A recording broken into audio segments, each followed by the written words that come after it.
Hey guys, recently Walt Disney World celebrated their 50th anniversary on October 1st. I was there the entire weekend and I filmed a whole lot of stuff. And as a result of that, there was some extra footage that didn't quite fit in with some of the other videos that we put out, but we still wanted to show you guys that footage, so that's what this video is going to be. It's going to be kind of a hodgepodge of my weekend at Walt Disney World for their 50th anniversary. So we start the day at Epcot. We ran into Adam the Woo and we got to hang out with him for a little bit. We also got to go to Club Cool and try out some of those flavors over there. So here you go. So we are headed back to the France Pavilion right now. I picked up a straggler. When you say we, does that mean I'm part of the we? Yeah, it's the royal we. Or are you talking to the audience? It's the royal we. It's everybody. We're going. We. Everybody that's here, that's on this journey with us, is the we. The we? Yeah. That's like Adam the we. I'm trying to think of a joke, but I can't think of anything like that. You want to know a joke? Yes. Knock knock. Who's there? Couldn't think of a joke quick enough. Sorry. Hey Adam, do you know why they call it a friendship? The boat? Yeah. Because there's more than one of them, and they're friends with the other boat. Oh, okay. I like that. Is that It's also a play on words. Because ship is another word for boat. So it's a... What? And now we are headed back towards the Creation Shop because we haven't tried Club Cool yet.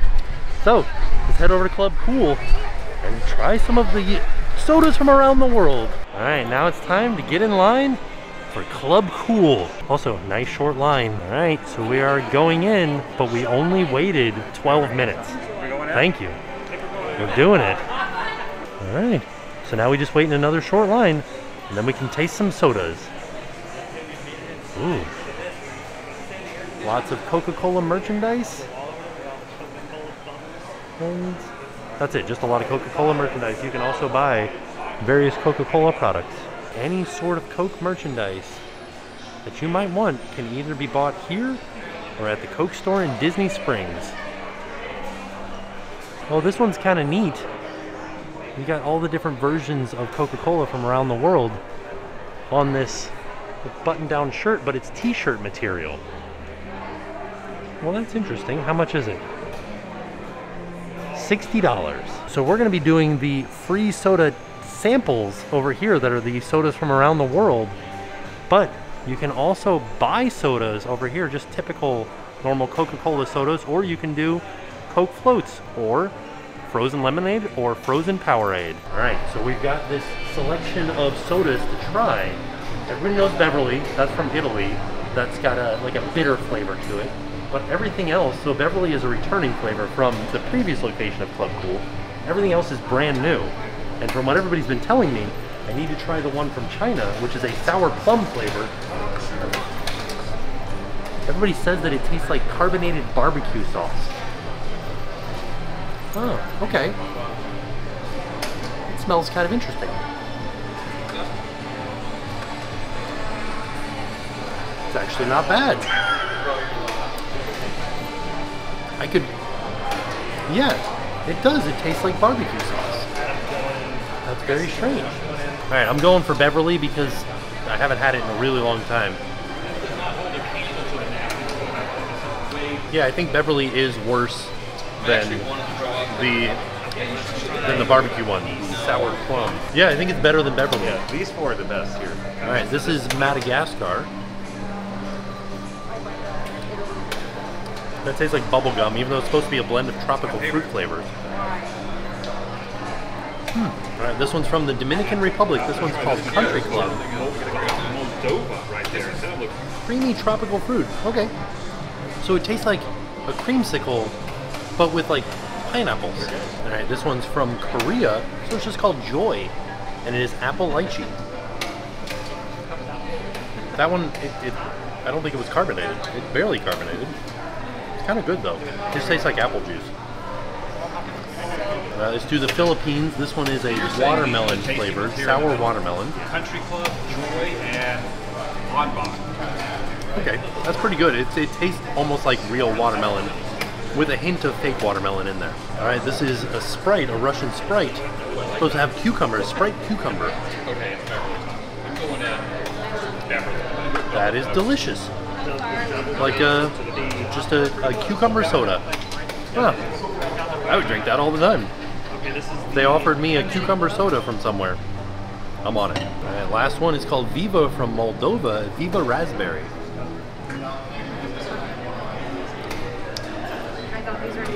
Yeah, it's not bad. Actually, I kind of like that one a lot. All right, I would do cucumber Sprite and the Viva from Moldova. Man, I had such a good time at Club Cool. It's always fun trying new sodas. I can't wait to go back with Jackson and Jen because I'm excited to see like what Jackson thinks of some of these flavors. Who knows? He might love Beverly. Up next, we get to see some of the interviews and other offerings that I saw on Media Day while I was there at the Contemporary.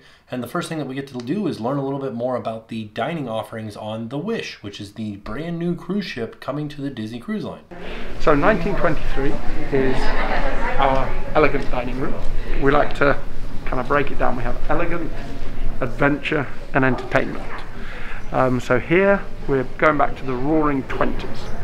And this is really a throwback to obviously Walt Disney starting in 1923 and all of the movies from way back then to today.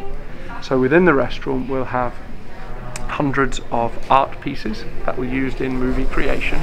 Some will be paintings, some will be little figurines, etc. And then all be displayed through the restaurant. The food is focused on a lot of Californian flavors. So fresh ingredients, high-end proteins, flavors from Asia, flavors from Mexico, and everything combined, you know, to give that high-end, upper-end feeling. We will have a good selection of Napa wines available as well to pair with that. And of course the service here is very elegant. There's no big show, no big entertainment element. So it's really about the dining and families spending time in that environment together. So these are all the rotational dining experiences. Yes, that's correct. So when you go on a cruise on the Disney Wish, you will go to... You'll go to all three. All three. Correct, yes. Okay. So if we move on down, this is our World of Marvel. And this is spectacular. This is a true adventure. So you are immersed into the world of Marvel. And basically what's happening here is Ultron is trying to take over the ship. The centerpiece is our quantum core, and he has found that this technology is going to help him take over the universe. So with the help of a couple of superheroes, we have Ant-Man and Wasp, and the diners in the restaurant, we've got to save the day and prevent Ultron getting this technology for his evil means. So as you come in, you can see here it is very different. We have a metal bread and butter plate as a centerpiece. All the cutlery is themed, you know, and stamped with the Avengers. You have a black water glass. Everything is highly IP oriented, technology tablecloth. So you're really involved in the show here. Okay. So when they first announced this piece, this is an interactive element, correct? Correct, yes. So the kids or guests at the table will be part of the show by interacting with the quantum core. Okay. And the in the preview material, it kind of looked like they were using it to grow their food. Yes. Food doesn't actually grow out of this, right? No, correct, okay. Correct. But the idea is here that the technology does shrink and enlarge items. Okay. And they can do it from a distance. Before it had to be, you know, very close. Okay. But now PIM Technologies has come up with this new technology where it can be done from a distance. Gotcha. So that's a large part of the show. Okay. So moving over here, we have our first Frozen dining adventure. This is Arendelle. So this is set in the castle, and we're celebrating the engagement because this is set after Frozen 2. Okay. So guests are here to really celebrate. It's a very upper end castle feel. High IP, as again you can see we have the queens now on the plates. And again, this is to really celebrate. Here the big item is that the stage is in the center of the restaurant. And our characters will be performing in front of all the guests. So this is the first time we've really done this, and the guests are just going to be totally immersed in a full entertainment experience. The food here is a lot of our guests' favourites that we've taken over the last 22 years, and then we're infusing a lot of Northern European flavours in there. So it's very exciting. Olaf is making a star appearance. Yeah, and it's going to be beautiful. Another thing that they have over here is they have a model of the Cinderella that is the main character on the Disney Wish. So every Disney Cruise Line has a bronze statue in the atrium, and on the Disney Wish it's going to be Cinderella. And one little fun detail that they showed me about this is in the back, underneath, there's Jacques and Gus Gus, and they will be in the actual statue as well. Another interesting thing about this particular version, which is just a replica of the statue, this will be on display in Walt Disney Presents at Disney's Hollywood Studios starting October 6th, where they're going to have an entire display of all kinds of things about the Disney Wish, including this model ship right here. Oh man, I can't wait. We have booked ourselves a Disney Wish cruise, and I'm so excited for it. Oh dang, that got me so excited for going on a cruise on the Wish. I can't wait. We have one booked next year, so be on the lookout for some cruise vlogs coming from the Wish. Right now, we're heading back to see what other sort of like interviews we can see. There is a little display here from Walt Disney Archives, so we're gonna head in there really quick, have a look around, see what kind of archived things they have, probably from the opening of Walt Disney World. Let's have a look at what they have for the Walt Disney Archives. They have some merch from the 70s. I love these bobbleheads. Also, we have that plate. I'll have to look and see what the date is on it. We were texting yesterday. And also we have this hat too. This case right here has some interesting artifacts in it. Take for instance, ticket number 001 from day one of Epcot. An Epcot Center master script from the grand opening celebrations. Oh my gosh. A ticket number 1 at Disney Studios. So cool. And then they have some ticket books. Man, it was really neat seeing what the Wish has to offer. I can't wait to like actually experience the restaurants and see what else there is. We learned a little bit more about the Wish, and it's got me excited. I'm excited for our cruise on the Wish.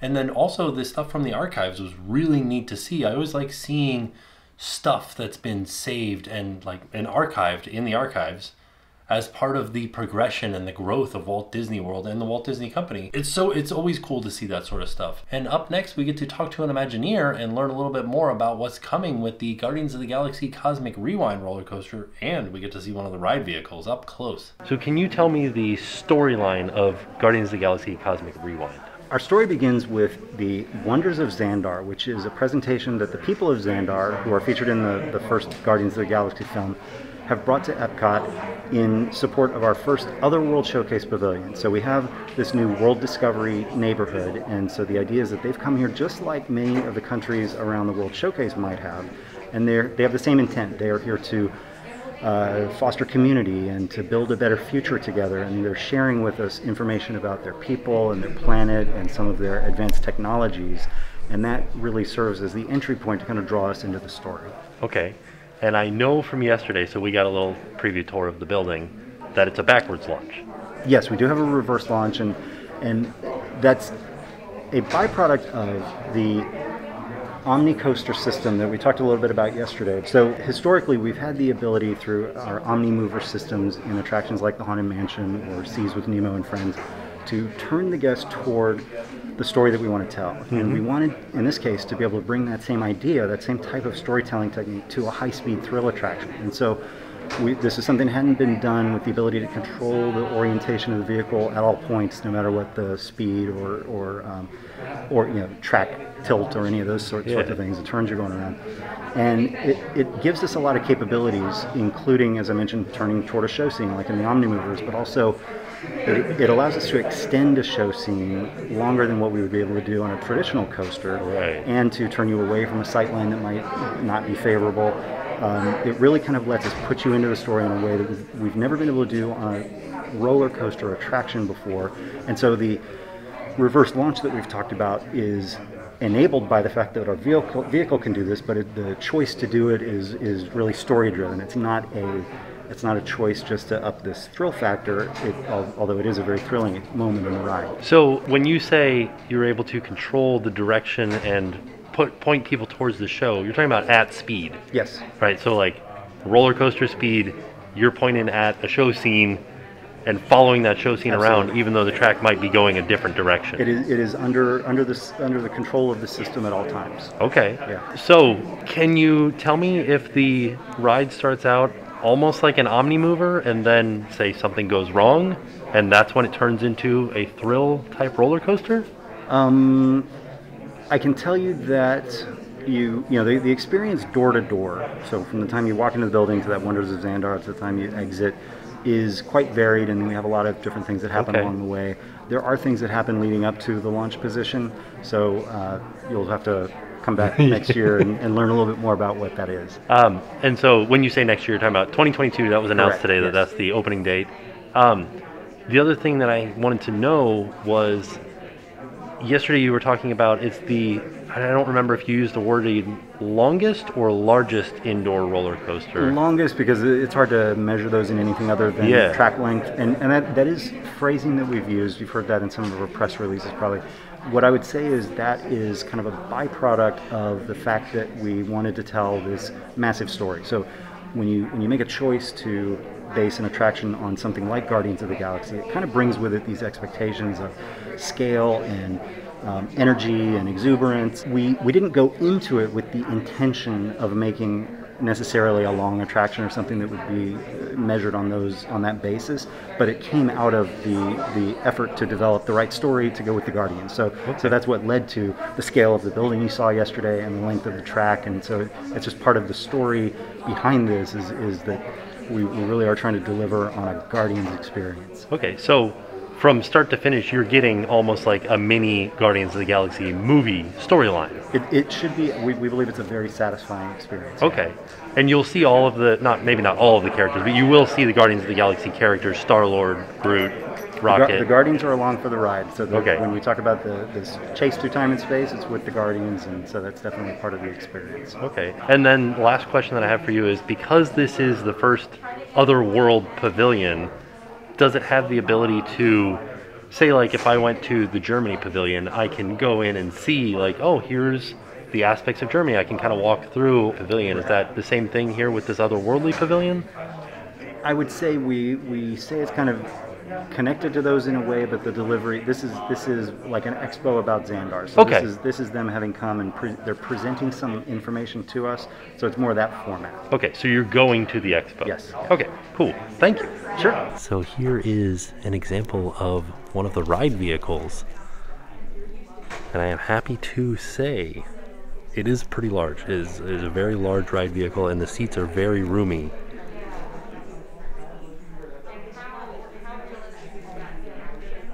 And I have noticed, we talked a little bit about music, but you can see we do have an onboard sound system here. So I know that there definitely will be onboard audio. And then we have some concept art too of the exterior of the building. And then we have what they were calling the expo. And then this is a journey through time and space. Guardians of the Galaxy sounds like it's going to be such a fun ride, and I cannot wait. Next year, 2022, it's going to open, and I'll be there. It's going to be so much fun. So up next, we get to talk to an Imagineer about the Halcyon, which is the name of the Star Wars Galactic Star Cruiser ship. Hi, my name's Anne Morrow Johnson, and I'm the Executive Producer and Creative Director for Star Wars Galactic Star Cruiser. And today I'm so excited to share the Halcyon Star Cruiser with you.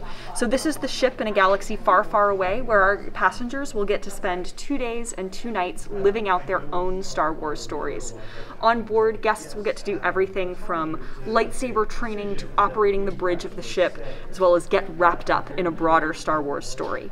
And so while this is a cruise style model where things like your meals and activities, as well as your excursion to the planet of Batuu, which is Galaxy's Edge at Hollywood Studios, is included, the most important thing is that you are living out a 2-day story, racing through the halls of this ship, and depending on who you choose to help, your story will unfold differently. Amazing. It's really cool to see the outside of that ship, to see the model of what it's supposed to look like. We've already booked our stay at the Star Wars Galactic Star Cruiser, and that just got me even more excited to see what they have to offer and to like learn a little bit more about it. Like I'm excited for it. I can't wait. Up next, we get to learn about some of the innovation and technology that's coming to the Walt Disney World parks, and we get to see some of the merch and the food that is coming for the 50th. There is a lot of merch and a lot of food. One of the things that they have on display here is the Hey Disney device that's going to be in the hotel rooms coming up soon. And this is basically an Amazon Alexa, but with a Disney twist to it. So you'll be able to ask it all kinds of different questions that pertain to Disney, or say you needed towels or some coffee or something like that. You can say, hey Disney, bring me some towels. And they'll send you some towels up to your room.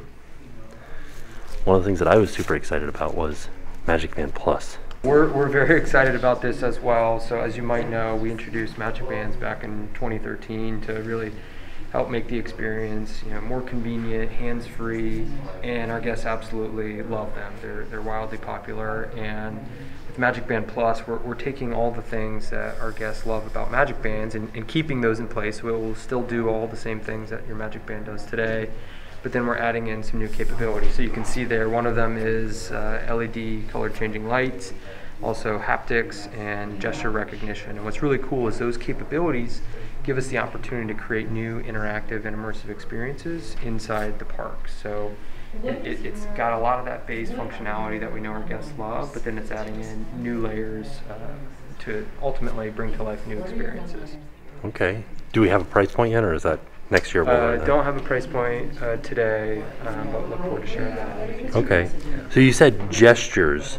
Meaning, like, if you raise your hand, it knows that you raised your hand. Yeah, that's right. So you can imagine, if you were somewhere in an environment and you were to wave your hand or move it in a particular way, that could trigger something interactive within that space. Okay. So, and just thinking with stuff that Disney already has, so the Spider-Man ride in California uses technology where you move your hands about, and if you buy a separate thing, a separate piece of merchandise, you can increase your ability to ride the ride. Is that something that we're talking about with this, or is this, like, could you use this on the rides?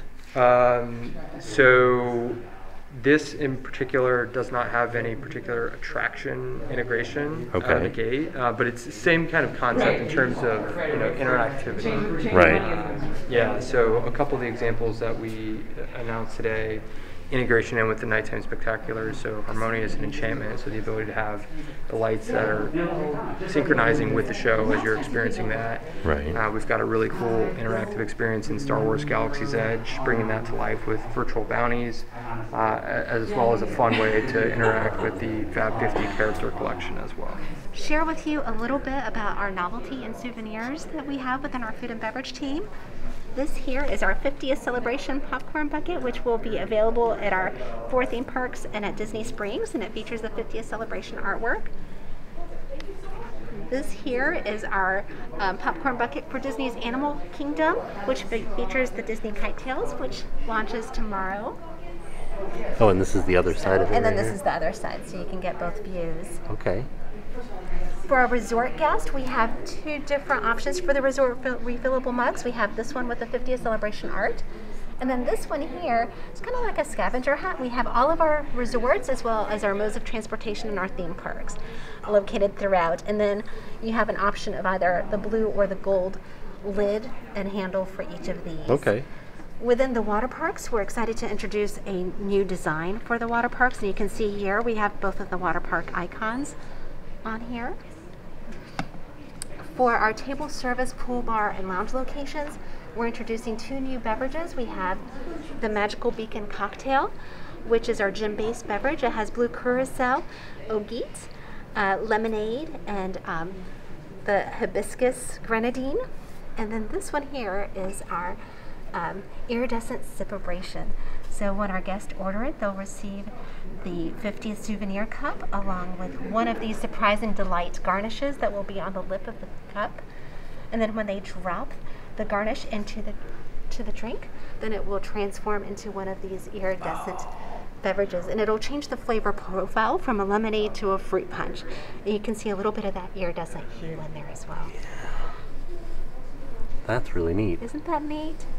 It's kind of like a, I don't want to say bath bomb, but it, kind of like a little fizzy for your drink. It's very interactive, which I think that will be a hit with the children. Yeah. And even so with this the is adults. this is a non-alcoholic. This is non-alcoholic. This Okay. is alcoholic. This is non-alcoholic. That's super fun.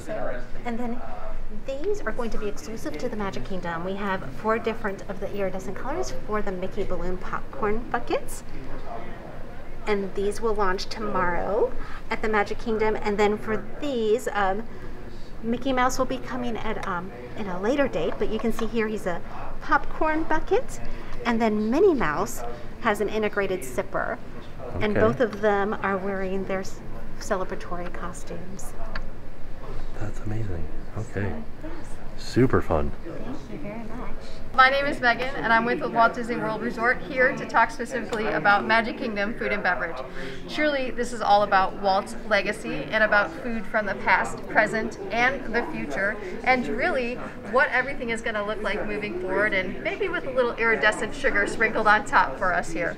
So at Magic Kingdom tomorrow, our food and beverage team, we are releasing over 70 new food and beverage items. So this is truly just a small sampling of those items that I'll talk you through.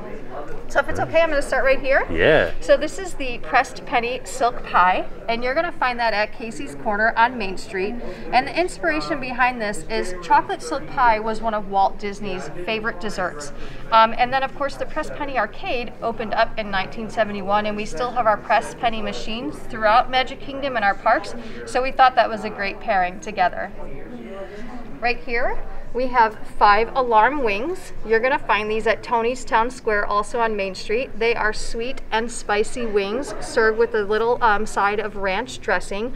And the inspiration is the Main Street Firehouse and Engine Company 71 out there. Classic dish right here. We are welcoming back our Monte Cristo sandwich. This was on the menu in 1971 at the Town Square restaurant. So this is turkey, bacon, provolone cheese. It is hand dipped in funnel cake batter, deep fried, which you can't go wrong, deep frying anything, right? Served with a side of strawberry jam. It's absolutely delicious.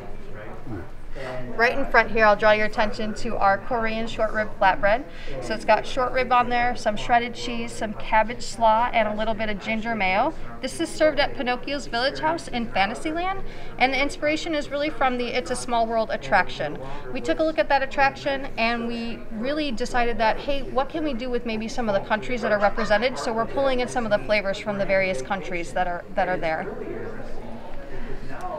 Let's talk this fun guy. This is the Toad Burger. You're gonna find him at Friar's Nook in Fantasyland. This is a brat burger with lettuce and tomato, a little pickle for his tongue there, some olives for his eyes, and this is all about Mr. Toad's Wild Ride. So Toad was just this fun-loving guy. He just liked to have a good time, and we couldn't do this celebration without recognizing Mr. Toad. All right, this is our Squid's Revenge. You're gonna find him at Be Our Guest restaurant. So Be Our Guest, we decided, hey, how about we talk a little bit about 20,000 Leagues Under the Sea, because truly 20,000 Leagues Under the Sea attraction was where Be Our Guest is now in the park. So we really wanted to bring that into our celebration, especially since it was an opening day attraction. So this is a beverage that we're serving, and this is real octopus. A lot of people have asked that question today, but this is real octopus, and this is meant to kind of be like the squid in the movie who takes over the Nautilus, and we're trying to do that with the shard octopus on top here too. It's really fun because when the server brings this drink out to your table, it'll be on a tray with our diver statue there just to kind of light the way. Amazing. So these 2 drinks here, these are going to be found in the Liberty Square area of the park. I'm going to start with the Doomberry in front. This is going to be over at Sleepy Hollow. It is a blackberry and ginger beer drink. It is non-alcoholic, and it's quite refreshing. You'll see the straw is themed to the Haunted Mansion. That's the actual wallpaper that you would find in the Haunted Mansion attraction. And then right here, this is the Happy Haunts milkshake over at Columbia Harbor House. So it is a blackberry milkshake with this chocolate glazed donut, also using the Haunted Mansion straw, because truly, I don't think we could have a 50th celebration without talking about the Haunted Mansion being so iconic and at all of our parks across the world. All right, over here we've got some sweet and savory. We'll start with our sweet. This is the Uncle Orville Great Big Beautiful Tomorrow Ice Cream Sundae. So it's got brownies, chocolate soft serve, vanilla soft serve, some hot fudge, whipped cream, and our sprinkles on top. And this is inspiration from the Carousel of Progress, the scene where Uncle Orville is in the bathtub during the 4th of July with the top hat on his head. No privacy. Well, you know. Mission to Mars Burger. You're going to find this over at Cosmic Ray's Starlight Cafe. It is a burger patty with cheese, bacon, macaroni and cheese. The bun is dusted in cheese puffs. And this is way back when the park opened, we had an attraction called Flight to the Moon where they land on the red planet. So that's meant to look like that. I'm going to take you right here to churros. We love churros at our parks. So this is our Dumbo churros, and they can be found in the Fantasyland area of the park in our outdoor vending carts. So it's just a churro dusted in peanut dust, and it's served with a side of chocolate dipping sauce. It's got this cute little Dumbo peanut bag to tie in Dumbo and that circus feeling that's back there in the park. And then this, right here. This is such a great way to cap off your day, cap off the world's most magical celebration with this Cheers to 50 Years dessert. This is meant to feed about 4 to 6, but if you want to try it just for you, I encourage it. It has a chocolate and vanilla ice cream. We've got brownies, cookies, cupcakes in there. We've got pretzel rods with chocolate. We have strawberry sauce and caramel sauce, hot fudge. There is a Mickey pretzel. We've got some candy pieces, whipped cream, and of course our iridescent sugar sprinkled on there. So again, just a small sampling of what we've got going on at the Magic Kingdom to help welcome in the world's most magical celebration. And I think we've got something for everyone to enjoy. So because we were just talking about some of the food that is themed to opening day rides, I thought, why not ride one of those opening day rides? So we go and we ride Haunted Mansion, one of my favorite ones. All right, one ride before the park closes. Let's head into Haunted Mansion. Just a 13-minute wait. That means it's a walk-on. All right, let's do it. Let's get on Haunted Mansion. Oh yes, and no flash pictures, please. Ooh, I think I figured out where the camera is in this hallway. So I feel like, where was it? Oh, right there. There it is. I think I missed it. I missed out on taking it. So just below and to the left of that Medusa photo is where the PhotoPass photo is. So now you know where to look. And marble busts of the greatest ghost writers to the Haunted Mansion. We have 999 happy haunts here. Final arrangements may be made at the end of the tour. Everybody always calls the chair over here. Look at this, look down the hallway. Everybody always calls this chair a hidden Donald. What do you think?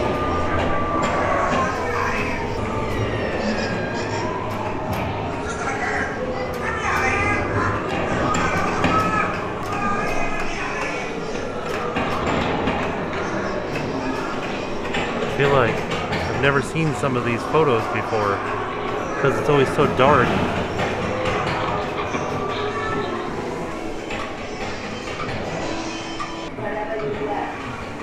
Give us a hint by ringing the bell.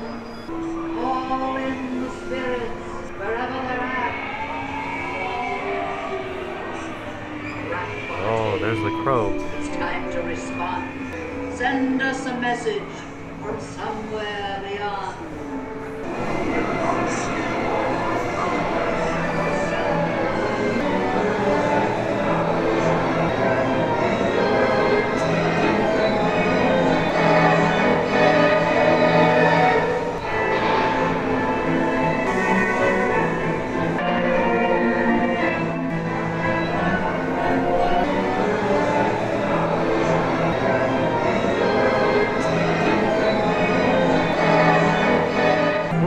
See if there was anything interesting in the attic here. I feel like we're moving pretty quick.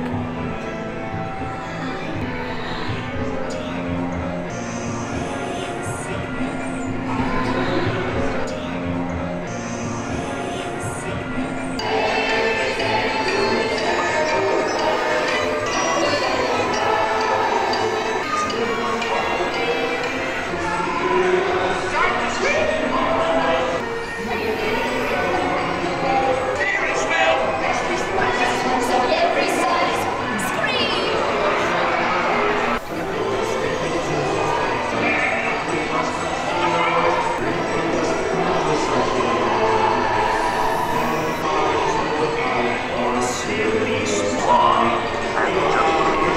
Okay, so here's what you have to look at. There is a mystery that happens in the queue where you have to figure out who burned down the house. And if you look at this portrait, she's holding a match. And they'll haunt you until you return. Who is it? Oh, hello. Oh no, what's he doing? Oh, hi.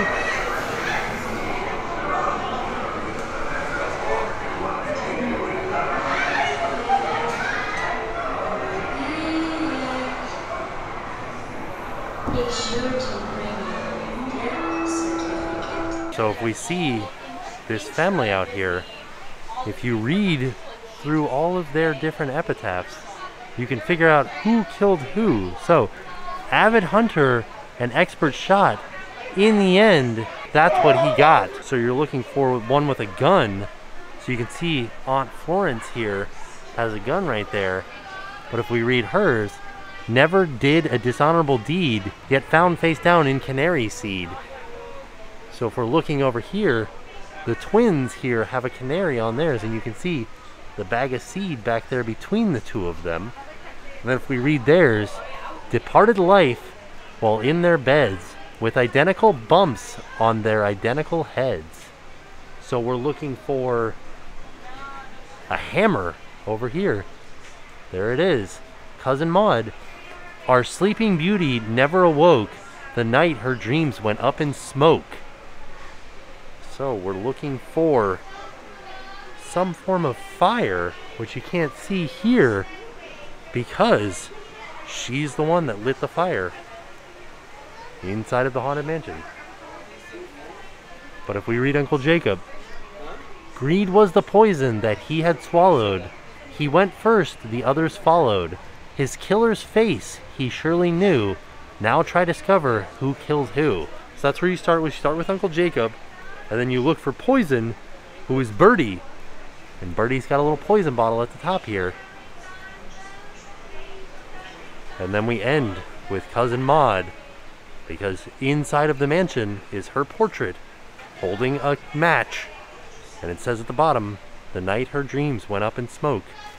She was the final killer, and she also died in a fire. So I hope you guys enjoyed seeing maybe some details that you hadn't seen before on the Haunted Mansion. It's really fun to be able to notice something new. I think that every time that you ride Haunted Mansion, you can ride it 1,000,000 times, and you might notice something new each and every time because there's so much to see on that ride. So we did do one last thing at the end of the day, and that was go to Epcot to see the Beacons of Light show on Spaceship Earth. It's a really awesome show. So please enjoy that, and as for me, we are off, and we'll see you guys tomorrow. Hi, I'm Jackie. Hi, I'm Sue. We're from Connecticut, and now it's time to pay the price. Oh, that looks awesome.